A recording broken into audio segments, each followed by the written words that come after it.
Y hoy, como pueden ver, seguimos en la carta a los Corintios. Una excelente carta. La próxima vez que seamos la Santa Cena, conforme la seguimos haciendo, van a ir entendiendo por qué Pablo le escribe a los Corintios acerca de la Santa Cena, para que ahí vayan aprendiendo un poquito el tema. Pero hoy van a entender mucho más, de hecho, este tema de esta iglesia en Corintios. Para los que ya nos han acompañado las últimas 2 semanas, ya hemos hablado un poquito, se hizo la introducción. La semana pasada abrimos el estudio de esta carta y hoy apenas nos encontramos en el 10º verso del primer capítulo. Y adivinen qué, ya Pablo está entrando con los tacos de frente. Pablo está abriendo de una vez en el primer capítulo con una exhortación. Ya tiene que poner a varias gente en su lugar. Están fallando, están haciendo algo mal y él tiene que, como autoridad que es ante esta iglesia, de verdad ayudarles a ellos a entender en lo que están fallando. Entonces es importante tal vez preguntarnos, interesantemente Pablo empieza esta carta como de una manera como ya habiendo abierto el diálogo, ¿verdad? Se siente así como, pucha Pablo, o sea, le estás entrando así de una vez. Y es porque así es el caso. Él ya tenía un diálogo abierto con esta iglesia en Corintios. Según leemos 1 Corintios 5:9, dice Pablo: yo les escribí en mi carta que no se junten con fornicarios. Entonces, suave. Pablo, estás hablando de 1 Corintios, estás escribiendo en 1 Corintios que yo ya les escribí una carta donde les indiqué que no se juntaran con los fornicarios. Como debería ser costumbre, y como nosotros ya la hemos formado esa costumbre aquí en nuestra iglesia, cada vez que abrimos un nuevo libro o empezamos un nuevo estudio, es primordial entender la audiencia a quien se le está escribiendo la carta. O si no, todos vamos a estar demasiado perdidos y dejamos abierto la famosa interpretación, ¿verdad?, ambigua. Es que yo creo que eso quiere decir esto y lo otro. No, tenemos que entender a quién le están escribiendo. Y para entender a quién le están escribiendo, yo quisiera aprovechar nuestra introducción de hoy para llevarlos básicamente por una línea de tiempo acerca de la iglesia en Corintio. ¿Les parece? Una línea de tiempo breve para que entiendan dónde empezó y hasta dónde llegó en nuestro registro de las Escrituras. ¿Okay? Y especialmente por qué Pablo le tuvo que escribir tantas veces a esta iglesia. Entonces vamos a empezar. La ciudad de Corintio era la capital de la provincia romana de Acaya. Era una ciudad de puerto, entonces obviamente era una ciudad con mucha prosperidad comercial por estar en un puerto. Actualmente está ubicada como al sur de Grecia y ellos de hecho tenían unos juegos atléticos que no eran los olímpicos, pero eran casi como los Juegos Olímpicos en la ciudad de Corintio, porque tenían un estadio que sentaba hasta 20,000 personas. Entonces se pueden imaginar toda la actividad que había en este lugar y toda la gente que llegaba.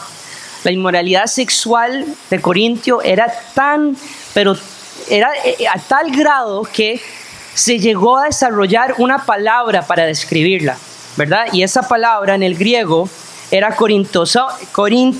korintiasomai.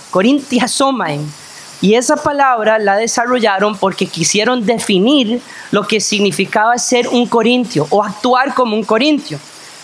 Era la condición inmoral de la ciudad y eventualmente esa palabra llegó a significar practicar la fornicación, ¿verdad? Era la ciudad del pecado. En Estados Unidos, no sé si todos saben, pero hay una ciudad en Nevada que se llama Las Vegas. Y el apodo de esa ciudad es la ciudad del pecado. Bueno, esta era la original. Esta ciudad en Corintio representaba todo lo que era pecado, todo lo que era malvado. La ciudad era el centro de la inmoralidad y donde se ubicaba el templo de Afrodita, la diosa griega del amor, donde más de sus 1,000 prostitutas bajaban todas las noches desde las montañas a la ciudad para practicar fornicación con todos para adorar a esta diosa Afrodita. La inmoralidad sexual era algo que naturalmente y que obviamente Pablo tenía que ¿cómo se dice address? Hablar o abarcar o abordar. Y por esa razón Pablo les escribe una primera carta que no es esta. ¿Me van siguiendo la línea de tiempo? Entonces Pablo les manda una carta donde les dice: dejen de practicar la inmoralidad sexual. ¿Y por qué tenemos que entender qué era la ciudad de Corintio? Para que nosotros nos pongamos en sus zapatos, para que ya al entender el contexto, en el ambiente cultural en el que ellos estaban, podamos tenerles un poquito más de compasión y probablemente entender que ellos estaban practicando todas estas locuras antes de tan siquiera que Cristo llegara a rescatarlos. Se dice que Pablo fundó la iglesia en Corintio, en el puro corazón del centro comercial de Grecia, y en su segundo viaje misionero, como leemos en el libro de los Hechos, es cuando Pablo llega y planta esta iglesia. Pablo se quedó ahí en Corintio por 18 meses, leemos también en las Escrituras. ¿Y por qué es importante entender esto? Porque nos explica el saludo inicial de esta carta. Pablo se quedó 18 meses de tal manera que él pudo presenciar y pudo confirmar que habían frutos espirituales en medio de todos ellos. Que ellos ya estaban demostrando que aceptaron a Cristo, que vivían para Cristo, que iban encaminados.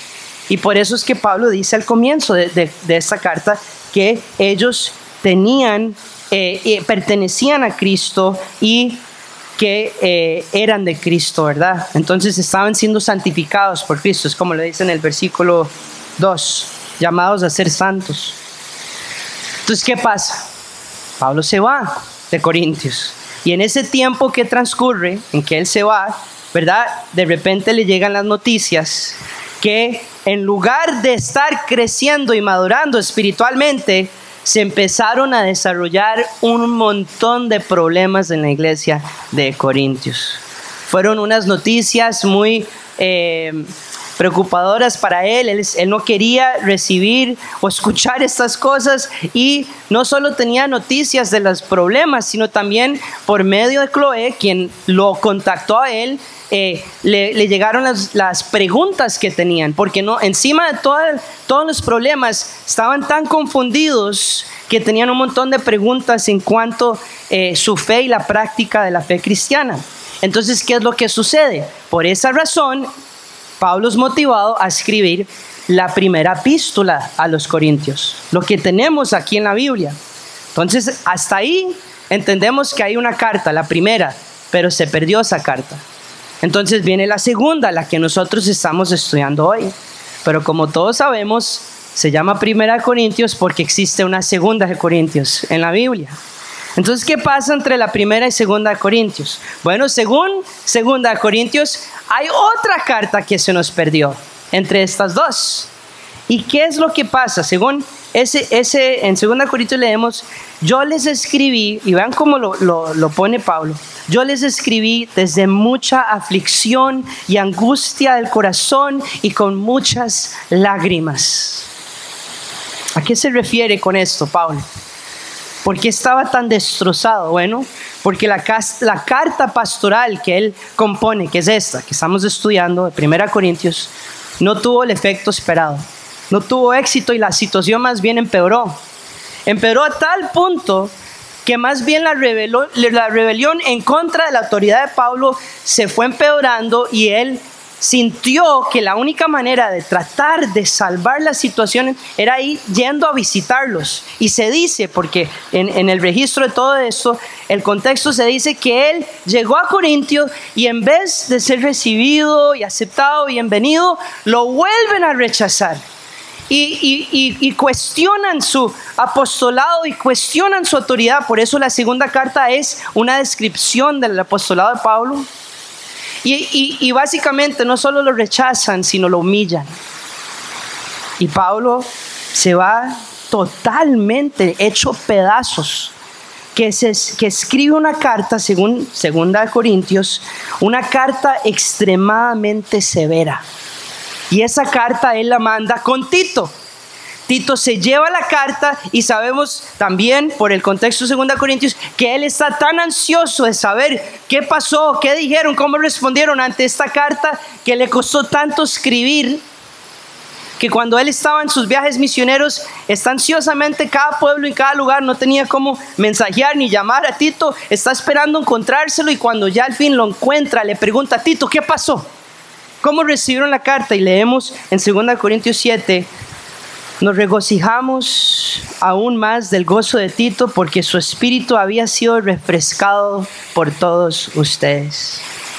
Entonces es dentro de ese contexto que se escribe 2 Corintios, con un tono que muestra gozo y agradecimiento por una iglesia que obedeció su reprensión y se salvó de caer en el precipicio que Satanás les había preparado.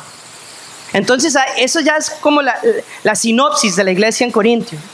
Entonces tenemos 4 cartas. La primera, la humanidad sexual. La segunda, esta que estamos estudiando. La tercera, la carta severa que Pablo no le costó tanto enviar. Y la cuarta, que es 2 Corintios, donde ya la iglesia se arrepiente y termina ya caminando en obediencia. Entonces eso es para que todos entendamos, especialmente que todo lo que vamos a ir estudiando va a empeorar antes de que mejore. Pero esa es la historia en general de la iglesia en Corinto, para que nosotros entendamos dónde es que está la audiencia que está recibiendo esta carta. Y cuando leemos y vamos avanzando y vamos desarrollando cada texto, vamos a entender mejor qué es lo que está pasando en medio de ellos y las luchas que ellos específicamente están teniendo. Entonces, si están ahí en sus Biblias o están en la pantalla, me pueden seguir en el texto. Y vamos a comenzar ahí en el versículo 10. En el versículo 10 leemos: les ruego, hermanos, por el nombre de nuestro Señor Jesucristo, que todos se pongan de acuerdo y que no haya divisiones entre ustedes, sino que estén enteramente unidos en un mismo sentir y en un mismo parecer. Porque he sido informado acerca de ustedes, hermanos míos, por los de Cloé, que hay discusiones entre ustedes. Me refiero a que cada uno de ustedes dice, yo soy de Pablo, otro dice, yo soy de Apolos, otro aún dice, yo soy de Cefas, y otro, yo de Cristo.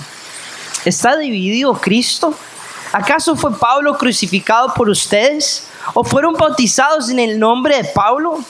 Doy gracias a Dios que no bauticé a ninguno de ustedes, excepto a Crispo y a Gayo, para que nadie diga que fueron bautizados en mi nombre. También bauticé a los de la casa de Estefanás. Por lo demás, no sé si bauticé a algún otro, pues Cristo no me envió a bautizar, sino a predicar el evangelio, no con palabras elocuentes, para que no se haga vana la cruz de Cristo. Bueno, si pueden notar, inmediatamente ya sabemos el primer punto que le abrieron a Pablo. ¿Qué es lo que está pasando en Corintio? La primera preocupación de la gente y del grupito de los amigos de Cloé.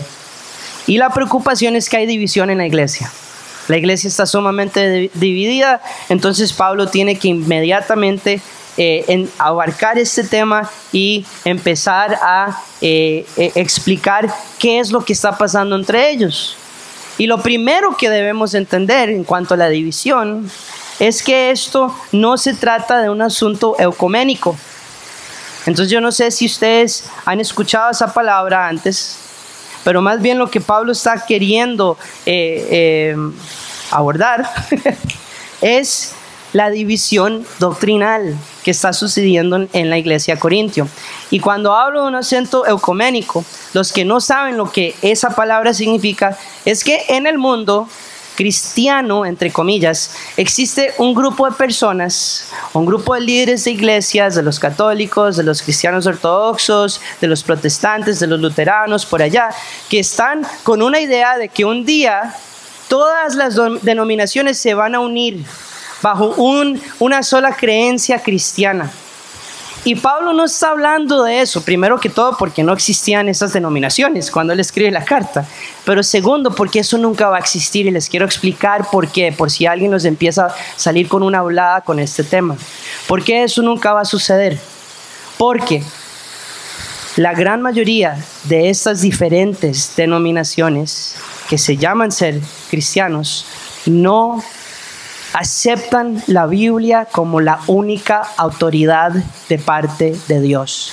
Y si no aceptan la Biblia como la única autoridad, entonces se van a inventar sus doctrinas. Por ejemplo, la Iglesia Unida Metodista de Estados Unidos hace unos años nombró la primera predicadora, ministra, como le digan, lesbiana. Entonces, cuando usted escucha de que hay una iglesia de una gran denominación como es la metodista, que en sus inicios y su origen era una denominación reformada, de repente llega alguien y dice, pero Pablo está condenando esa conducta, pero esta iglesia está aceptando esta conducta. Entonces, ¿qué Biblia están estudiando en esta iglesia? Entonces, él no está tratando de hablar de que, ay, qué lindo, todo es un mundo así unido, en todo el mundo cristiano y abrazados y qué bonito. No, él está hablando de que la división doctrinal que está sucediendo en Corintio es un asunto grave y que se tiene que hablar y se tiene que explicar. ¿Y eso qué quiere decir? Que había una división entre ellos y que ellos tenían que ser de un mismo sentir y un mismo parecer, refiriéndose a una doctrina. ¿Y cuál era esa doctrina? A la doctrina de la santificación. Esta era la lucha de la iglesia en Corintio. Se habían equivocado en gran medida cuando trataron de entender que, claro, la gracia de Dios los había rescatado, pero no entendían que una vez siendo salvos, la misma gracia de Dios ahora los llamaba a vivir una vida santa. Y por eso estaban fallando. Ellos debían entender que la santidad era parte primordial de la iglesia, de tal manera que la gente que estaba en su iglesia ya dejaran de practicar lo que se llamaba ese corintiasomai, ¿verdad? Esa fornicación, y que más bien empezaran a caminar como verdaderos cristianos. Pero ellos no tenían un mismo sentir, no tenían un mismo parecer en que eso estaba malo y que lo debían juzgar entre ellos por el bien de su iglesia y del nombre de Cristo. Ahora bien, sabemos que esto era una situación muy particular de la iglesia de Corintio. Hubo una falta de obediencia para vivir una vida santa. Su unidad estaba siendo desafiada por el pecado de la inmoralidad sexual que estaba profundamente arraigada en su cultura. Y aunque nosotros aquí tal vez, yo no espero que nadie se pueda identificar con una cultura tan torcida como esa, la realidad es que todos podemos por lo menos identificarnos en nuestra propia lucha con la santidad. Desde el día que llegamos a Cristo y todo este proceso de santificación, ¿cuántas veces hemos caído? ¿Cuántas veces hemos tratado de levantarnos otra vez? La iglesia en Corintio no les interesaba trabajar la santidad de tal modo, como vamos a ver más adelante, que aceptaban que un muchachillo en su iglesia se estuviera acostando con la esposa de su papá y todos los domingos llegara a reunirse a la iglesia y nadie les dijera nada. Para que ustedes entiendan cómo estaban de perdidos, ¿verdad? Y aunque es posible que no estemos pasando esa situación aquí en nuestra iglesia, como creyentes sí podemos relacionarnos en el sentido de nuestro propio caminar a la santificación. Ahora, no puedo asumir que todos entiendan esta palabra santificación. No puedo simplemente pensar, todos han ido al estudio de doctrina, todos han estado aquí lo suficiente, que les hemos explicado lo que significa esta doctrina. Entonces lo que hice fue buscar una definición muy sencilla de un autor. Y pongan atención, lo lindo que es esta definición, muy fácil para que no se les olvide. Un autor dice que la santificación es, ojo esto, la fe que obra por el amor. La fe que obra por el amor. Cuando un cristiano apela a Dios con fe por el poder de vivir una vida de santidad, el Espíritu Santo quita su inclinación al pecado y lo reemplaza con una inclinación a una obediencia. Esa es la definición básica de la santificación, una fe que se mueve por amor a Dios. Yo creo en Dios, quiero agradarlo a Él, lo amo sobre todas las cosas, con toda mi mente, corazón, con toda mi alma, quiero glorificarlo a Él. Entonces mi amor se refleja Mi fe se refleja en el amor que le tengo en la medida que yo le obedezco. Es por eso que hay un capítulo muy famoso en esta carta a Corintios. ¿Cuántos saben o que me digan cuál es el capítulo del amor en Corintios? El 13, exacto. El famoso capítulo del amor. ¿Y cómo termina ese capítulo? En el versículo 13. Y yo sé que se saben este versículo y si lo quieren decir. Y ahora permanecen estos tres. Nadie se lo sabe. La fe, esperanza y de estos tres, el mayor de ellos es el amor. Ok, no se lo sabían tan de memoria, pero está bien.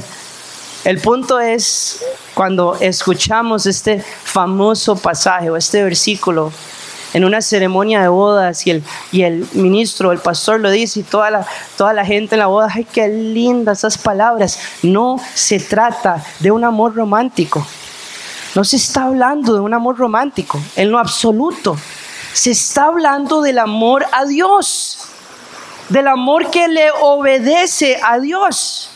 Y eso es lo más importante de entender en cuanto a la obediencia, que nosotros obedecemos por el amor que le tenemos a Dios. Por eso es cuando nosotros caemos y estamos luchando, y como hablamos la semana pasada, que la lucha es importante. Somos luchadores como cristianos porque la lucha contra el pecado siempre va a existir. Y es cuando dejamos de luchar que ya debemos estar preocupados. Pero es demasiado importante no dejarlo ahí.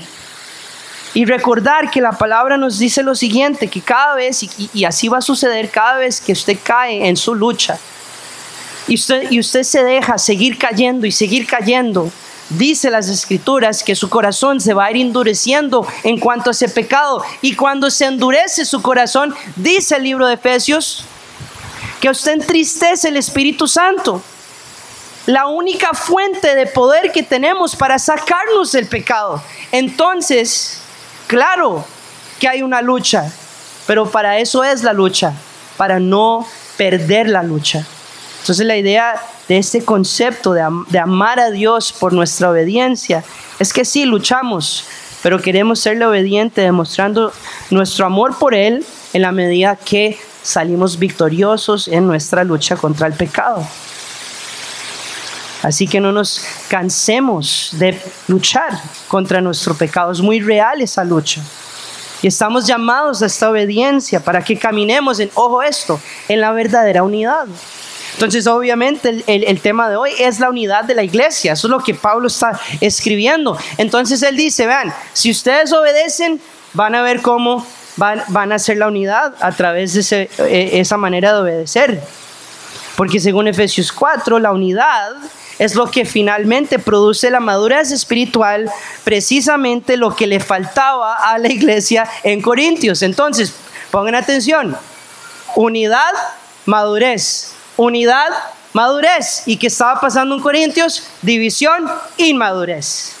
¿Ven? Entonces, si no hay unidad en una iglesia, la iglesia nunca va a crecer en madurez espiritual.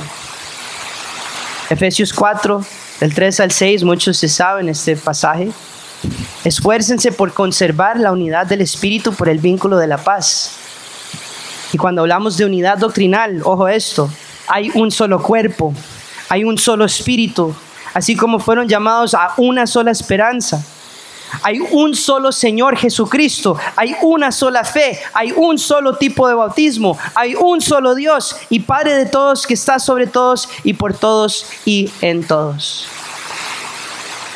Y practicando esa unidad, cierra Pablo en este libro, para que todos de esta manera lleguemos a la unidad en la fe y el conocimiento del Hijo de Dios, y lleguemos a la madurez, alcanzando toda la medida de la plenitud de Cristo.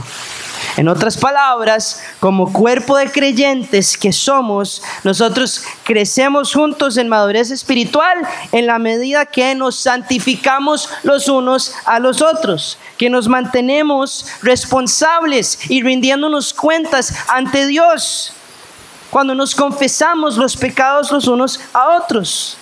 Cuando nos acercamos y le decimos a una hermana o un hermano que está fallando en algo, pero lo decimos en amor, los edificamos en amor. Esa es la verdadera unidad.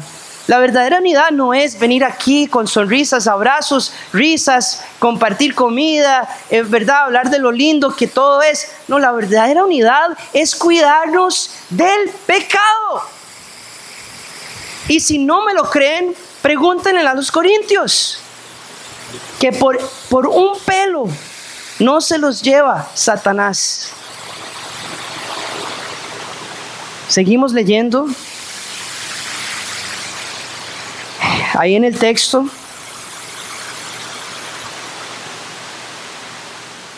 que Pablo fue informado por los de Cloé de que había una división entre ellos. Básicamente, esta división es muy sencilla entenderla. Solo me la imagino así. Okay, pongámonos ahí con los corintios. Somos la iglesia en Corintios. Llega de repente alguien y se abre, no sé, una discusión sobre una comida, una cena. Y llega fulanito y le dice: ¿se sabe que a mí me bautizó Pablo, verdad? ¿Cómo? Sí, el que plantó esta iglesia hace 2 años. Él vino y me bautizó a mí. Por favor, ya me entiende. El famoso Pablo fue... El que me bautizó a mí fue Pedro. Cefas es Pedro para los que no saben. Y usted sabe algo. Pablo no estuvo con Jesús. Pedro estuvo a la par de Jesús. Vea, era así con Jesús. Y ese fue el que me bautizó a mi papá. Y de repente se levanta el otro. Vean, Apolos, el que es más elocuente, el que habla mejor, el que enseña mejor, el que tiene más el don de predicar y todo, él es el que me bautizó a mí. Nuestro pastor, el que enseña toda la semana, él me bautizó a mí. Entonces de repente se armó esta división entre quién era mejor que el otro y a quién le pertenecía uno al otro, porque como había sido bautizado, entonces ya había un equipo cristiano que era el más santo, ¿verdad? O el más grande entre ellos. Y eso es lo que Pablo le llega como estas noticias. De repente Cloé y la casa de Cloé, que se entiende por los demás personajes del capítulo 18 en Hechos, llegan con estas noticias a Pablo. ¿Y por qué es que van a buscar a Pablo? Porque primero él era el apóstol, segundo él fue el que plantó la iglesia, y tercero él era el que tenía la autoridad de parte de Jesús para poner orden. Por eso es que él abre la carta, no es para rajar, yo soy el gran apóstol de Jesucristo. Él está poniendo orden. Vean, yo soy el que tiene la autoridad, para que ustedes oigan que yo no son mis palabras, son las de Jesucristo, para que ustedes dejen de actuar así. Entonces Cloé y este grupo de personas llegan y le dicen a Pablo esto. ¿Por qué? Porque ellos verdaderamente, dentro de toda esta iglesia, eran los únicos que estaban practicando esta obediencia en amor hacia Dios, porque les preocupaba la división de su iglesia.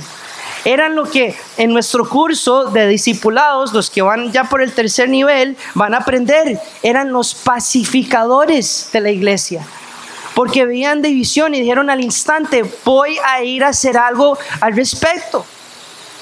Y eso nos lleva obviamente a nuestro contexto. Cuando nosotros vemos división en esta iglesia, cuando nosotros escuchamos de un chisme por acá y por allá, cuando alguien nos dice de que algo está pasando mal, y nosotros ¿qué hacemos? ¿Seguimos propagando el chisme o lo frenamos en seco y buscamos cómo reconciliar? Buscamos ser los pacificadores. Eso es lo que guarda la unidad de una iglesia, ¿verdad? Si no lo están haciendo, créanme, es que ese es el problema. Hay un problema grave que nosotros no vemos, que nos dice el libro de Efesios también, y se trata de la batalla espiritual, que estamos batallando contra las potestades de las tinieblas, de la oscuridad, y eso es una batalla invisible. Nosotros no vemos ese mundo oscuro espiritual, pero existe, y todos los días nos ataca, nos quiere atacar a nosotros y quiere atacar a esta iglesia. Y como ustedes, como no lo vemos ni no podemos percibir si no estamos en comunión con el Espíritu Santo, dejamos que un pleito o una bronca simplemente siga. Sí, que vayan a ver cómo se arreglan. La verdad, eso no tiene nada que ver, tiene todo que ver con usted, porque usted es parte del mismo cuerpo. Dígame que cuando usted se levanta de la cama en la mañana y usted sabe que en mi cama se sale un toquecito la pata de la cama y usted cuando se levanta descalzo y ¡pa! Y le da el pie, y ese dolor lo siente tan intenso. Dígame si usted no siente un dolor cuando algún miembro de esta iglesia está pasando algo malo. Si usted no lo siente, déjeme decirle que usted no es parte de este cuerpo. Por el momento usted no es parte de este cuerpo porque usted no siente nada hacia este cuerpo. Eso es lo que Chloe y este grupo de personas estaban haciendo. Sentían el cuerpo, sentían su cuerpo y sentían que estaba fracturado y tenían que hacer algo al respecto. Espero que nosotros podamos verlo de la misma manera. ¿Y qué era lo que estaba pasando? Vayamos al meollo del asunto. Estaban en Corintios, estaban elevando a los predicadores y a los líderes por encima de Dios. Así de sencillo. Y yo creo que es algo que probablemente todos nos podemos relacionar. No sé si todos, no puedo asumir, pero yo he estado en círculos y yo me incluyo ser parte de ese círculo a veces, donde el predicador es lo más importante. Y algunos acá me han dicho eso. Algunos de sus pasados en sus iglesias, no está Byron y Katia, pero Byron me contaba que su labor era que el pastor hacía así, y era para que Byron le llegaba y le daba un confite. Cuando el pastor estaba predicando y era, y ¡pa! Y Byron se levantaba, o el pastor hacía aquí y le traía algo. Y era como que todo giraba alrededor de la importancia del predicador y el pastor. Y eso es lo que claramente estaba pasando en esta iglesia en Corintio. Es importante entender que es una trampa de Satanás, quitarle la gloria a la palabra de Dios y ponérsela al predicador. Yo creo que cuando el don, no lo creo, perdón, la Biblia lo dice, el don de la predicación es otorgado únicamente por Jesucristo, según Efesios 4. Es un regalo, es un don. Y el propósito de la predicación es hacer escuchar con la más claridad posible la voz de Dios. Es que hoy ustedes estén escuchando a Dios y no al predicador. No son las palabras del predicador que nos cambian, es la palabra de Dios obrando por el Espíritu Santo que nos cambia. Entonces, la tarea del predicador, ¿cuál es? En última instancia, es empezar a desvanecer. Ojalá no vean el predicador, sino lo único que estén escuchando es la palabra de Dios, en la medida que se empieza a revelar. Y cuando un sermón se predica con pasión y poder y ese sermón impacta nuestras vidas, estamos llamados a alabar al dador del don y no al portador del don. ¿A cuántos les ha pasado? Que terminan alabando al portador del don y no el dador del don. Si el don es de Jesucristo y Él es el que lo da. Susodicho siervo acá, como le dijo Jesús a sus discípulos, cada vez que hagan lo que ustedes han sido llamados a hacer, recuérdense, ustedes mismos, siervos inútiles somos, simplemente hemos hecho lo que el Señor nos ha llamado a hacer. Yo soy un siervo inútil.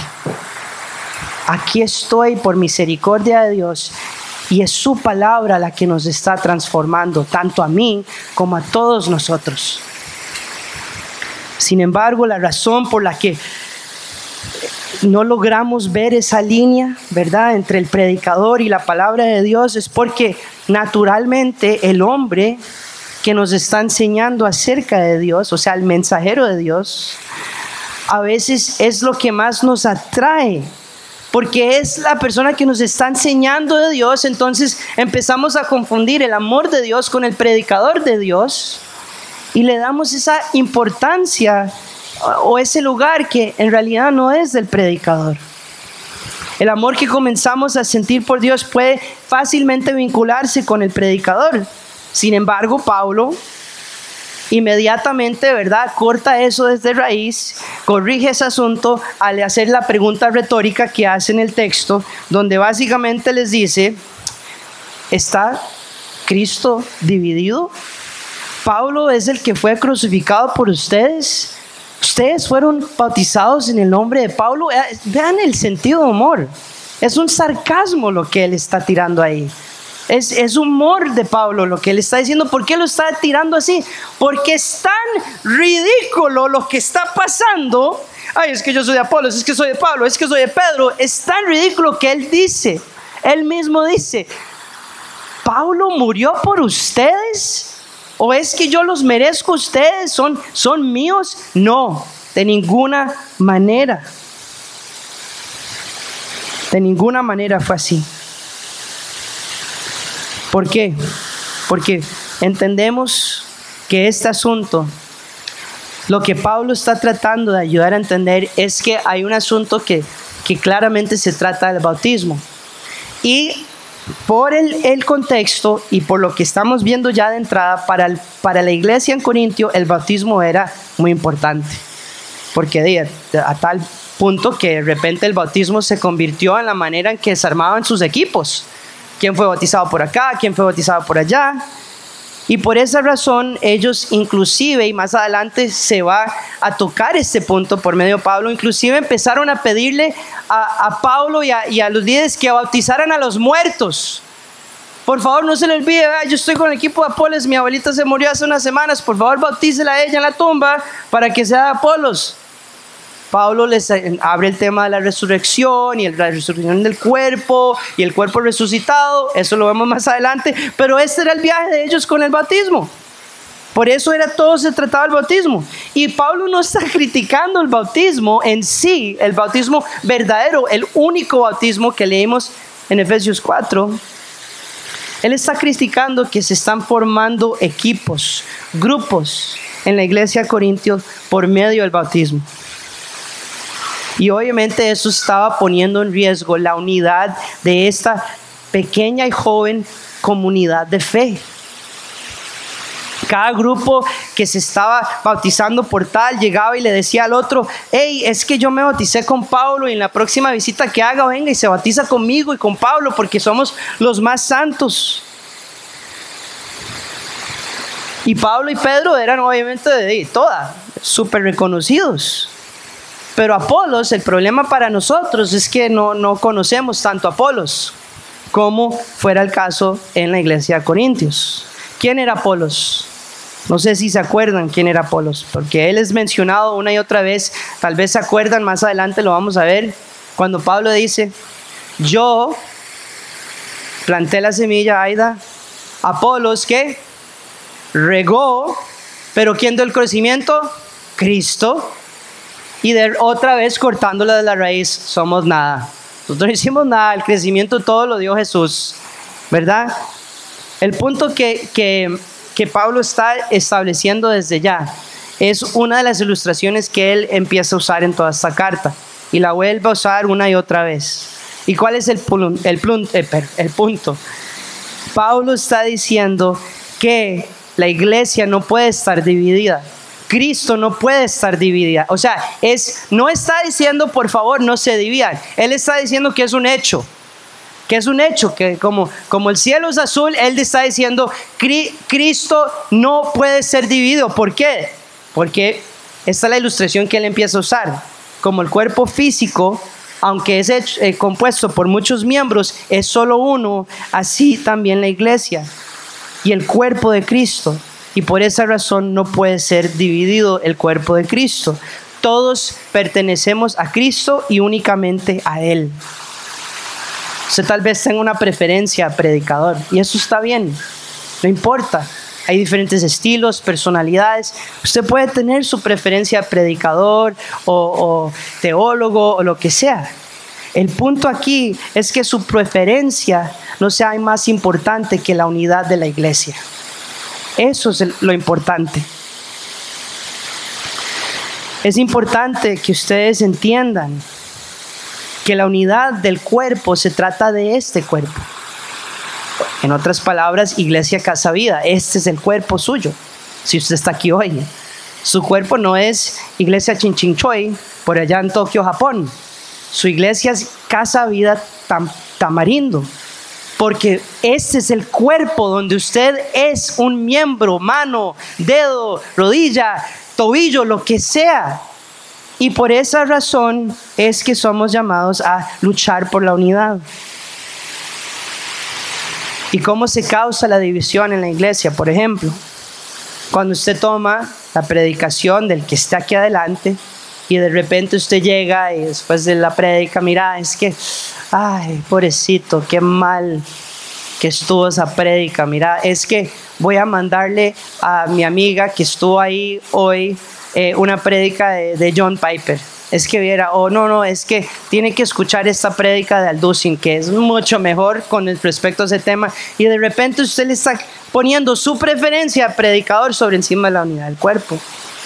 O que, no sé, por X o Y razón usted escucha la prédica y de repente usted, simplemente porque por sus gustos o lo que sea, empieza a criticar esa prédica entre varios y de repente, ok, entonces puede haber alguien nuevo en la fe y, mira, sí, bueno, yo no entiendo muy bien esto, pero usted me está diciendo que lo que el predicador dijo no era como lo más correcto, entonces, bueno, ahí sí, no me interesa tanto escuchar lo que va a decir de aquí en adelante.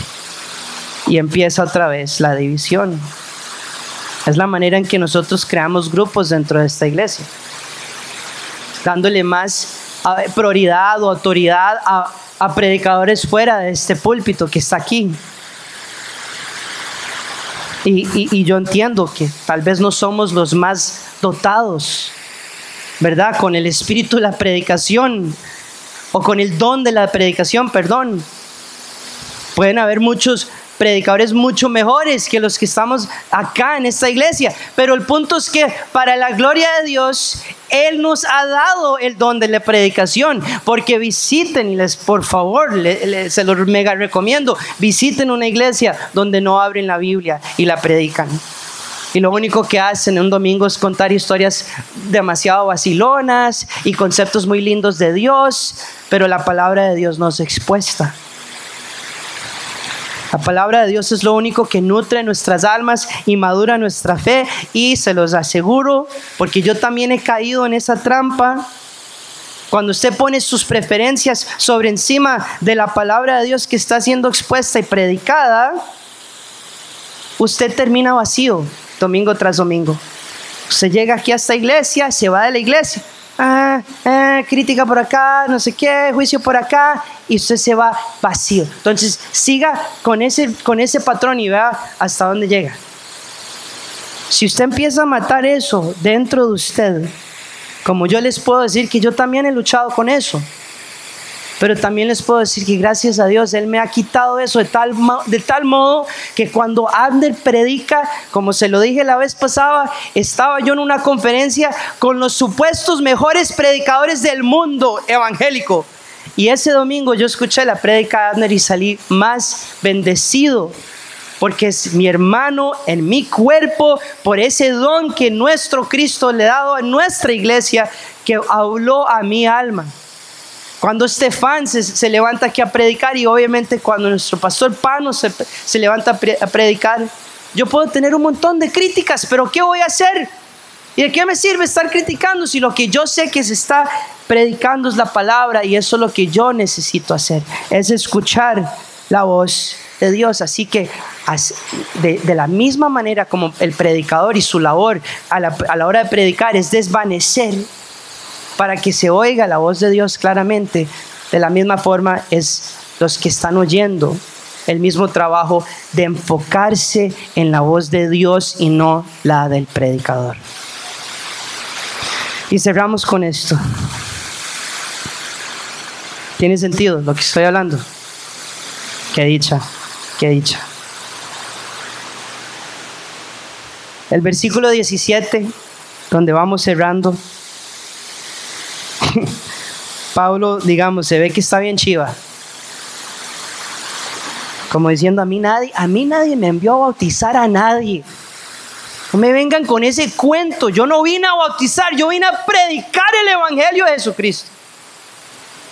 Y ahí es donde él trae todo este concepto y todo lo que está pasando y ya los deja todos callados.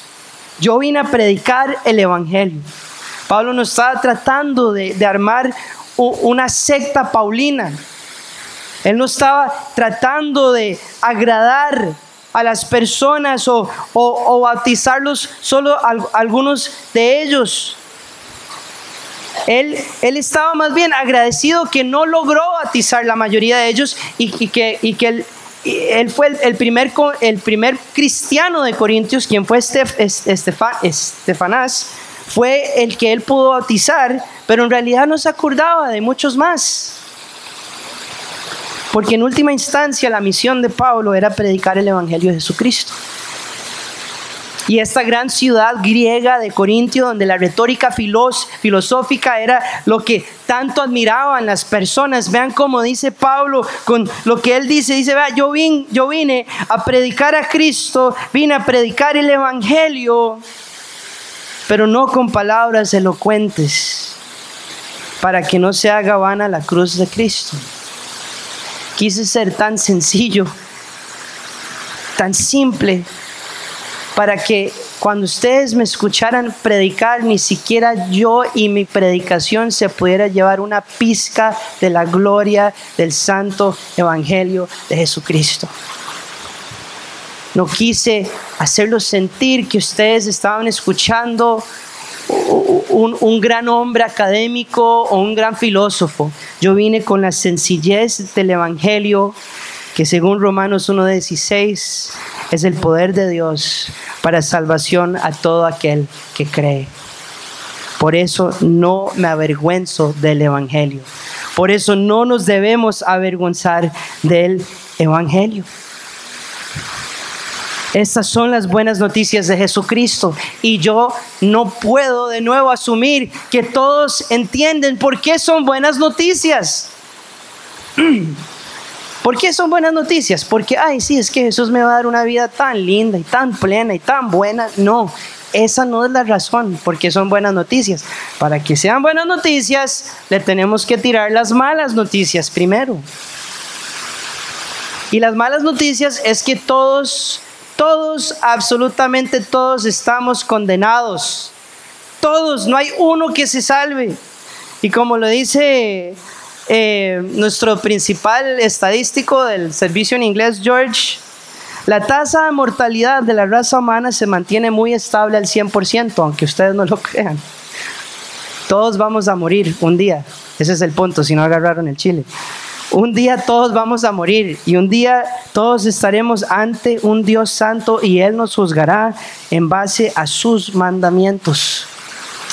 Y si nosotros le fallamos en uno de esos mandamientos, según las Escrituras, le hemos fallado en todos. Entonces, ¿qué merecemos? ¿El cielo o el infierno? Entonces, por ahí algunos están diciendo, suave, un toque. ¿Usted me está diciendo que así es que nos van a juzgar? No, a mí no me parece. Porque tal vez su argumento es, yo creo que yo he hecho más bien que mal, para que a mí me juzguen así, para el infierno. Y déjenme responderles a esa pregunta. La balanza de la justicia de Dios no se mide por nuestra manera defectuosa de ver la moralidad.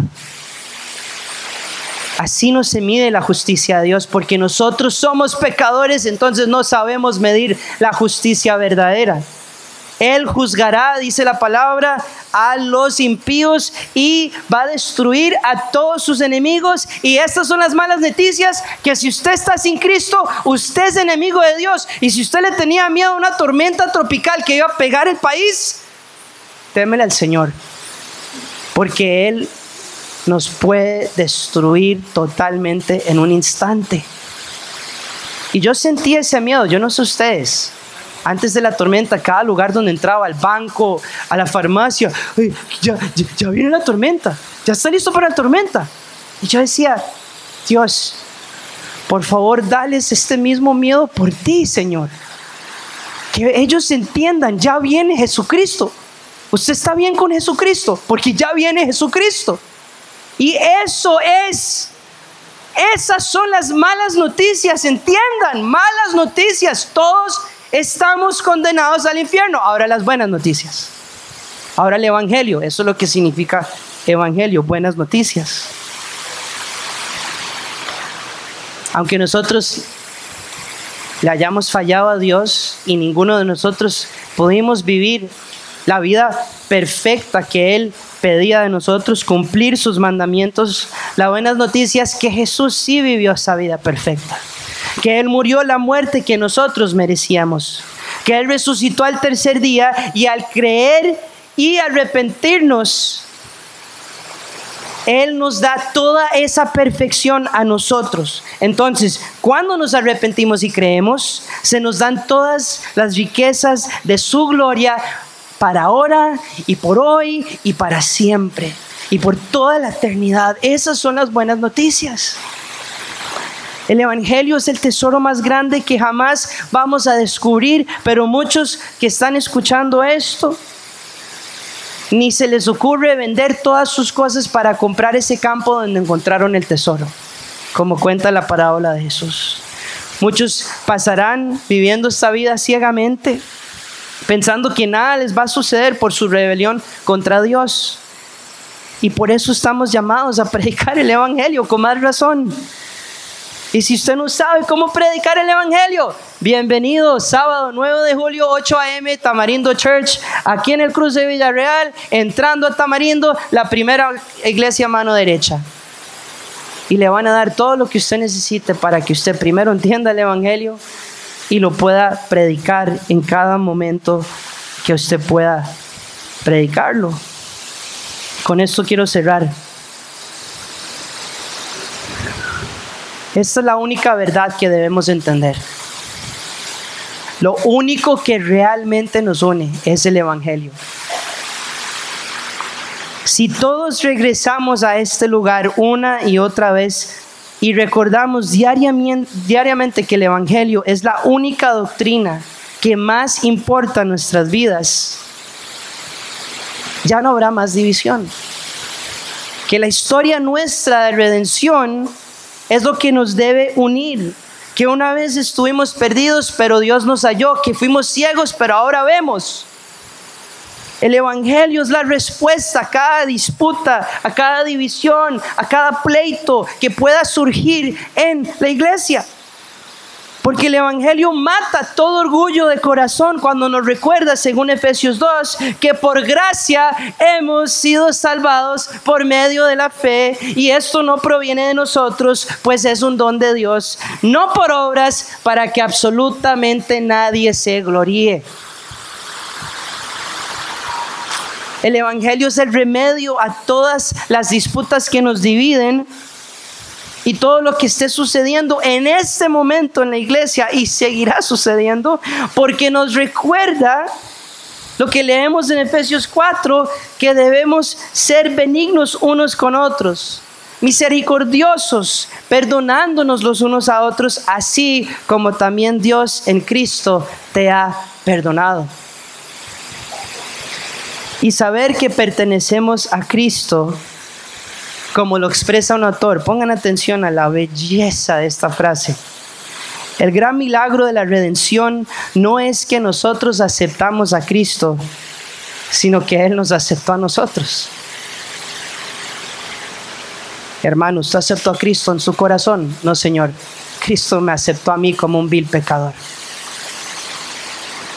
Si nosotros de nuestro estado de pecado fuéramos aceptados por la gracia de Dios, ya no debería haber divisiones ni disputas entre nosotros, ya que estamos llamados a aceptarnos unos a otros con nuestras propias faltas, trabajando juntos nuestra salvación con temor y temblor, cuidándonos unos a otros, y mientras lo hacemos juntos en Cristo, como se cierra la idea de Efesios 4, todos juntos como un solo cuerpo vamos a ir uniéndonos cada vez más, sostenidos por cada ligamento que compone nuestro cuerpo. Iremos creciendo y edificándonos los unos a otros, siempre unidos en el amor de Cristo. Eso es todo lo que tengo por hoy. Espero que les haya bendecido como me ha bendecido a mí. Y les pido que oremos, nada más. Oremos. Señor, gracias te damos, Padre, porque Es tu palabra que nos instruye, es tu palabra que nos motiva, es tu palabra que trae convicción y nos ayuda a entender lo que nos estás llamando a hacer. Esta mañana pedimos que nos ayudes a entender que sobre todas las cosas tú pides una iglesia unida en la verdad de tu evangelio. Tú pides una iglesia humillada ante la salvación que tú demostraste en la cruz. Tú pides, Padre, que nosotros busquemos tu rostro en una forma que sea digna de la cruz, que demuestra tu amor y perdón por nosotros, demostrando y mostrando ese amor y perdón por los de nuestra iglesia. Pedimos que nos ayudes a aprender de los errores que tuvieron que pasar y vivir la iglesia de Corintio, para que nos guardes como iglesia aquí en Casadilla Tamarindo, y que podamos ser reales, que podamos amar con un amor no fingido, que podamos hablarnos con franqueza y ser directos cuando vemos pecado presente en nuestras vidas, y que sepamos cómo recibir esas exhortaciones sabiendo que vienen de corazones que aman sobre todas las cosas a Dios y quieren obedecerlo a Él. Bendice tu iglesia, Señor, en esta mañana, que nos vayamos entendiendo esto, poniéndolo en práctica para la gloria de tu santo nombre lo pedimos. Amén.